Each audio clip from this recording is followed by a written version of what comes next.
Chinese gang દ્વારા ભારતમાં 114 કરોડના સાયબર ફ્રોડની ઘટનામાં સુરત સાયબર સેલે વધુ એક આરોપીની ધરપકડ કરી છે। આ કૌભાંડમાં સામેલ કેતન પોપટભાઈ વેકરિયાની ધરપકડ કરવામાં આવી છે। આરોપી કેતન ચાઇનીઝ ગેંગના દાખલ થયેલા ગુનામાં બેંકની કીટો દુબઈ મુખ્ય આરોપીને આપતો હતો। એટલું જ નહીં, તે બેંક એકાઉન્ટ હોલ્ડર પણ છે અને તેની ધરપકડ ભાવનગરથી કરવામાં આવી છે। ભારતમાં સાયબર ક્રાઇમ આચરતી આંતરરાષ્ટ્રીય ચાઇનીઝ ગેંગના ગુનામાં બેંકની કીટો દુબઈ ખાતે પૂરી પાડતા નાસ્તા ફરતા મુખ્ય આરોપી મિલન અને વિવેકને આપનાર આરોપી કેતનની સુરત સાયબર સેલે ધરપકડ કરી છે।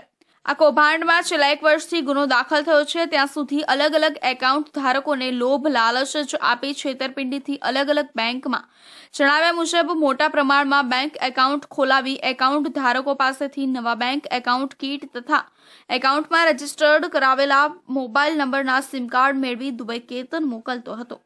દુબઈમાં બેસીને મિલન અને વિવેક મલ્ટિપલ બેંક એકાઉન્ટથી ટ્રાન્ઝેક્શન કરતા હતા અને તેને ક્રિપ્ટોકરન્સીમાં બદલીને ચાઇનીઝ ગેંગને આપતા હતા।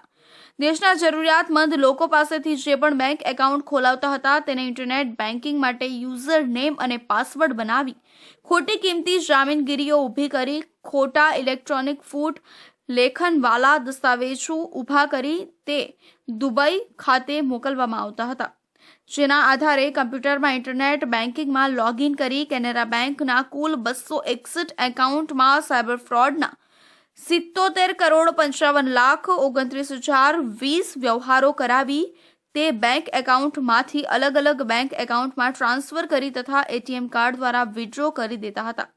આવી જ રીતે અલગ અલગ બેંક એકાઉન્ટમાં ફ્રોડના પૈસા ટ્રાન્સફર કરી તેઓએ અત્યાર સુધીમાં 114 કરોડ રૂપિયાના કૌભાંડ આચર્યા છે। મિલન અને વિવેક અત્યાર સુધી વોન્ટેડ છે, જ્યારે સુરતમાં આ સમગ્ર કૌભાંડ આચરનાર હિરેનની ધરપકડ કરવામાં આવી હતી।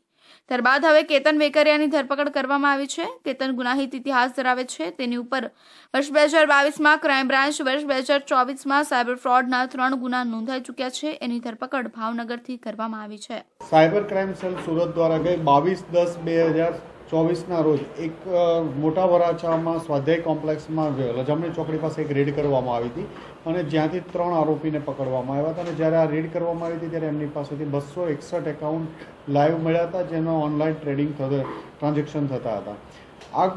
આ ગુનાની તપાસમાં વધુ સાયબર સેલ દ્વારા કરાતા અંદાજે 866 જેટલી NCCRP પોર્ટલ ઉપર અલગ અલગ ફરિયાદો રજીસ્ટર થયેલી હતી અને જેમાંથી પ્રાથમિક વેરીફાઈ કરતા 250થી વધુ ગુનાઓ અત્યારે અમારા ધ્યાનમાં છે કે 225થી વધુ ઓફેન્સ રજીસ્ટર થયેલા છે અને એ બાબતમાં હજુ વેરીફાઈ કરીએ છીએ। આ તપાસ દરમિયાન એક હિરેન કરીને આરોપી હતો, એ દુબઈ ભાગવા જતા મુંબઈ એરપોર્ટથી પકડાનો છે।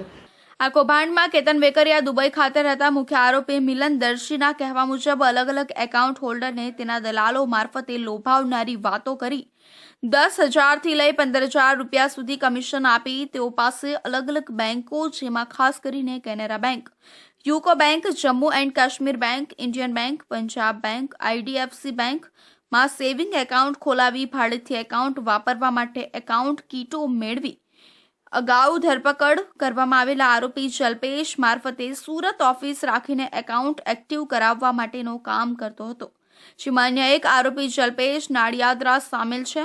અગાઉ પકડાયેલા આરોપી અજય મારફતે તે આ કીટો દુબઈ પહોંચાડતો હતો। આરોપી કેતન પાસેથી પોલીસે અલગ અલગ બેંકના 34 જેટલા ડેબિટ અને ક્રેડિટ કાર્ડ કબજે કર્યા છે, જ્યારે અલગ અલગ બેંકના 18 પાસબુક અને 5 ચેકબુક તેની પાસેથી મળી આવ્યા છે।